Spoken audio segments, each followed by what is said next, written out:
Today we are going to talk about the most difficult subject in economics. We are not going to talk about how to get rich. That is the easy part.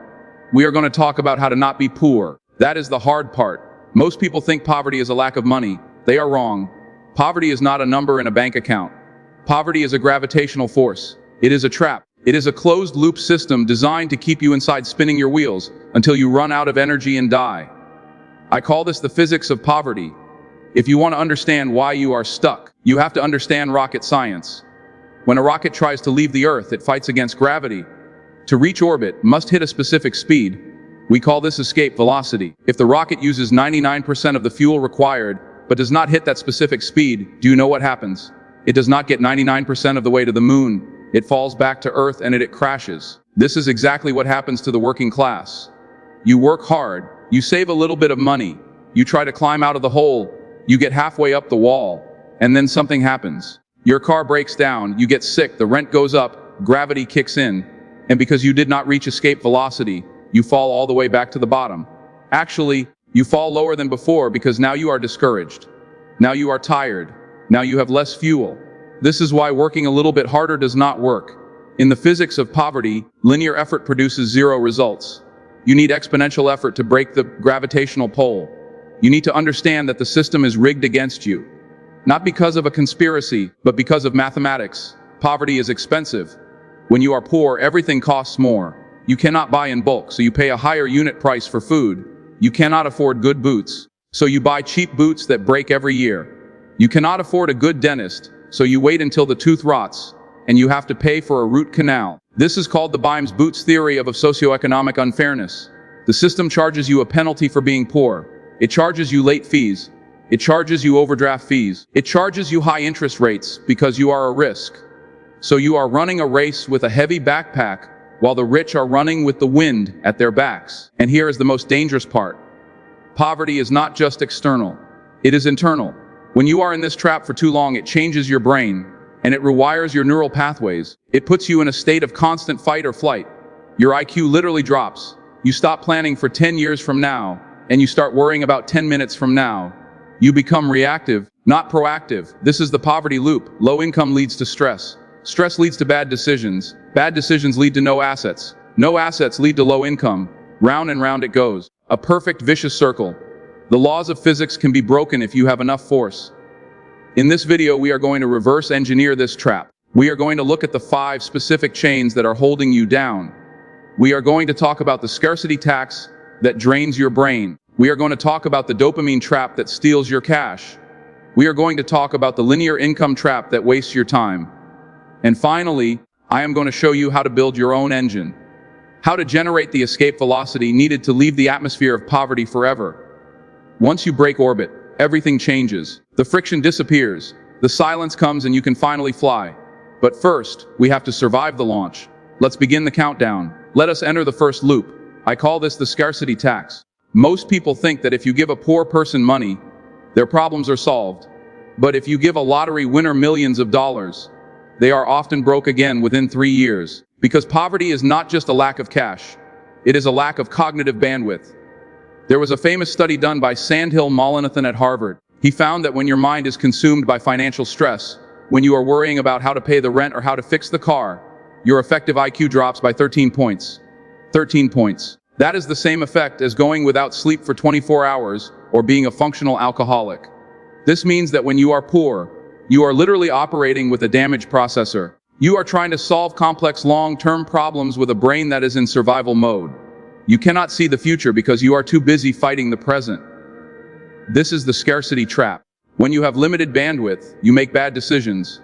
You take the high-interest payday loan because you need cash now. You buy the unhealthy food because it is cheap and fast. Now you are not stupid, you are just exhausted, and the system knows this. The system exploits this. Let me tell you about the Bimes-Boots theory. It goes like this. A rich man can afford to buy a pair of high-quality boots for $50. Those boots will last him 10 years, so his cost is $5 a year. A poor man cannot afford 50. He only has a 10. So he buys a cheap pair of boots. But the cheap boots fall apart after 1 year. So next year he has to buy another pair for 10. And the year after that, over 10 years, the poor man spends 100 on boots. The rich man spent 50. The poor man spent twice as much money and his feet were wet the entire time. This was the mathematics of being poor. It is expensive to be poor. You pay late fees. You pay overdraft fees. You pay higher interest rates. You buy small quantities of toilet paper because you cannot afford the boat pack, so you pay more per sheet. The system charges you a premium for your lack of capital. So how do we break this first loop? How do we stop the bleeding? And you need to build a buffer. Your first financial goal is not to get rich. It is not to buy a house. It is not to invest in the stock market. Your only goal is to save the $100 or even $500. Put it in a separate account and do not touch it. This money is not for spending. This money is for buying back your brain. When you have a buffer, the car breaking down is just an inconvenience. It is not a disaster. When you have a buffer, you don't have to take the payday loan. You don't have to pay the scarcity tax. You stop reacting to emergencies and you start managing them. That $100,000 buys you something more valuable than gold. It buys you cognitive bandwidth. It restores your IQ. It allows you to sleep. It allows you to look up from the ground and see the horizon. Most people try to jump straight to investing. They skip this step. They are trying to build a skyscraper on a swamp. You must drain the swamp first. You must build the buffer. You must buy the boots that last 10 years. This requires sacrifice. It requires pain. For a few months, you might have to live like a monk, but you are doing it for a reason. You are buying your freedom from the scarcity tax. Now we enter the second loop. This is the most emotional one. I call this the dopamine trap. You have probably heard the criticism. People say, if you are poor, why do you have the newest iPhone? Why do you buy expensive sneakers? Why do you eat out when you have groceries at home?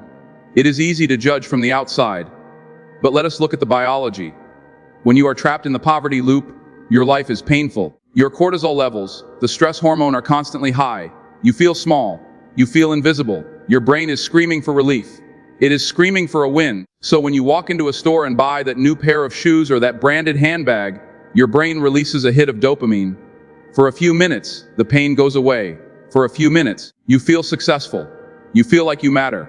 This is not spending. This is self-medication. You are using consumption as an anesthetic to numb the pain of your reality.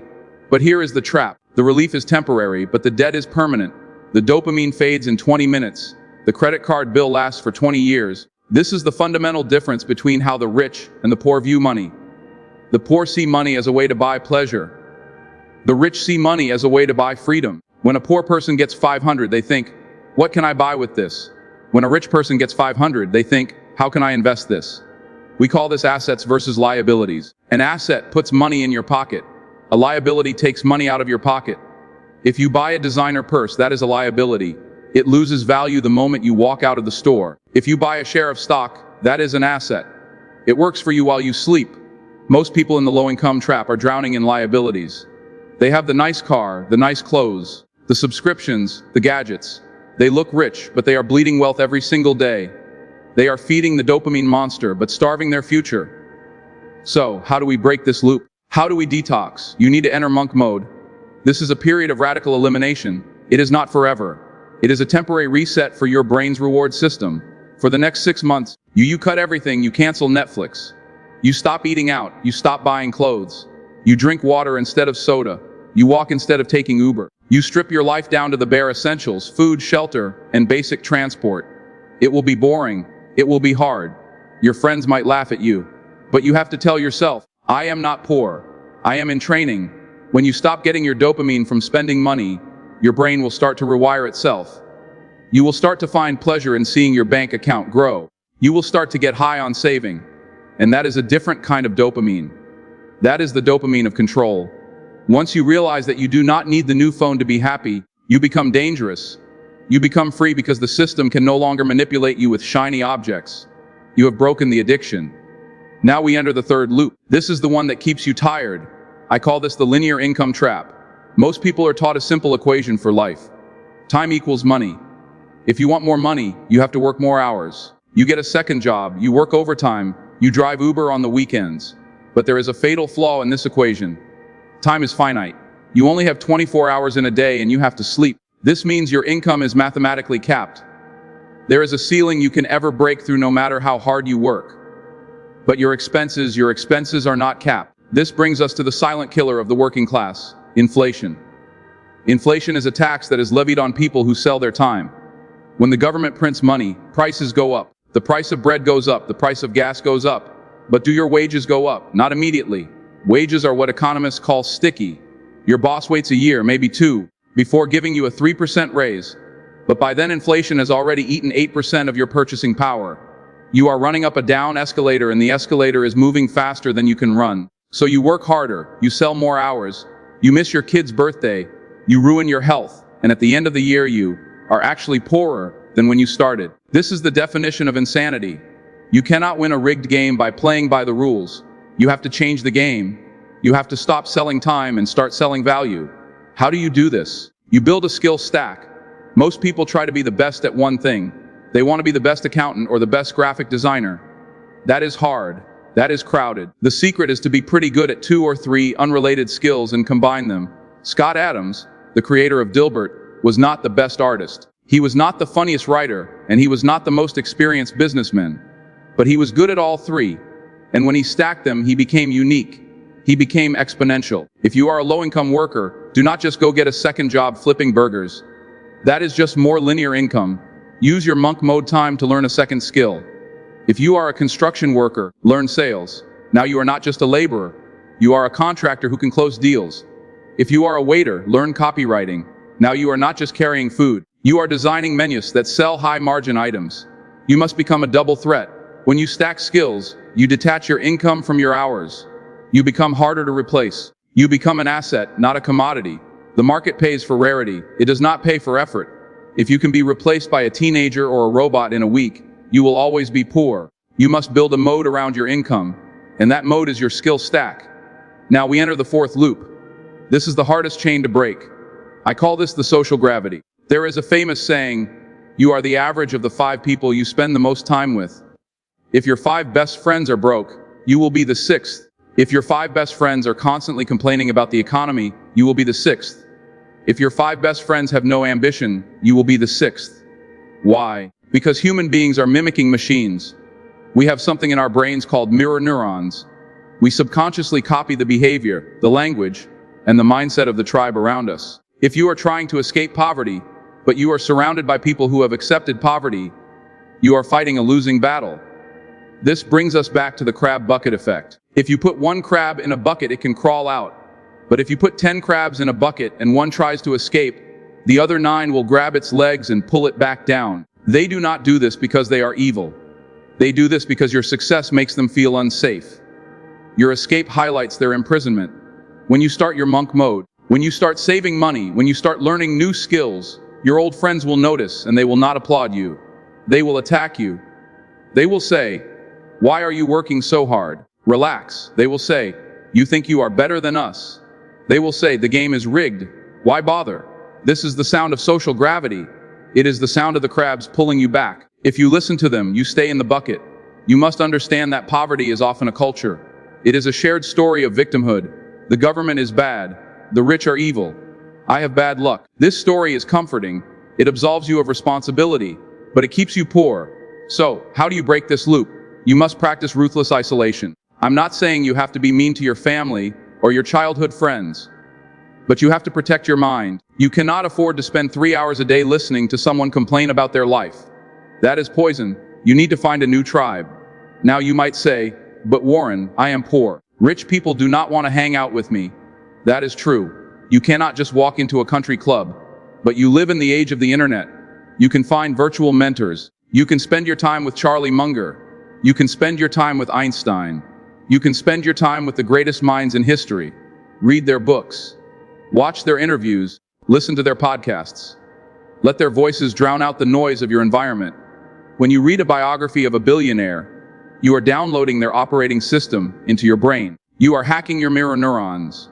You are choosing to be the average of the authors you read, not the people you live next to. This is how you escape the gravity of your zip code. You build a new neighborhood in your mind. And finally, we arrive at the 5th loop. This is the engine of wealth. I call this the compound void. Albert Einstein famously said, "Compound interest is the 8th wonder of the world. He who understands it earns it. He who doesn't pays it." If you are trapped in the poverty loop, you are likely on the wrong side of this equation. You are paying compound interest. You have credit card debt at 20% interest. You have car loans. You have student loans. The math is working against you. Every day you wake up, you are poorer than you were the night before, even if you didn't spend a dime. You are paddling a boat upstream, and the current is stronger than your arms. The wealthy are on the other side. They earn compound interest. They have money in the S&P 500.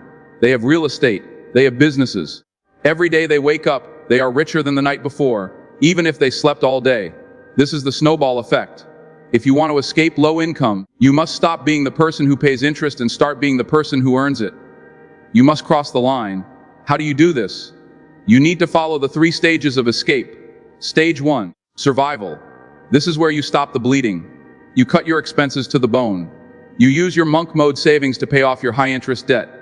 You kill the vampire that is sucking your blood. Stage 2, accumulation. This is where you start buying assets. And I do not mean a house or a car, I mean productive assets. You take 10 a day, just 10, and you put it into a low-cost index fund. You ignore the noise. You ignore the flashy trends. You just buy a piece of the American economy and let it grow. You are building your own snowball. It will look small at first. It will look pathetic, but you must trust the math. Stage 3, freedom. This is the moment when your assets generate enough cash flow to cover your basic survival needs. This is escape velocity. The moment this happens, you have broken the gravitational pull. You no longer have to sell your time to stay alive. You have options. You have dignity. Now, let us review the poverty loop. We talked about the scarcity tax. We talked about the dopamine trap. We talked about the linear income trap. We talked about the social gravity. And we talked about the compound void. These are the chains that bind you. But remember this, chains are made of metal, but they are forged in the mind. The door to the cage is open. It has always been open. The system wants you to stay inside. Your friends want you to stay inside. Your own fear wants you to stay inside. But you have the physics on your side. You have the map. You just need the courage to walk out. That's all. Thanks for watching.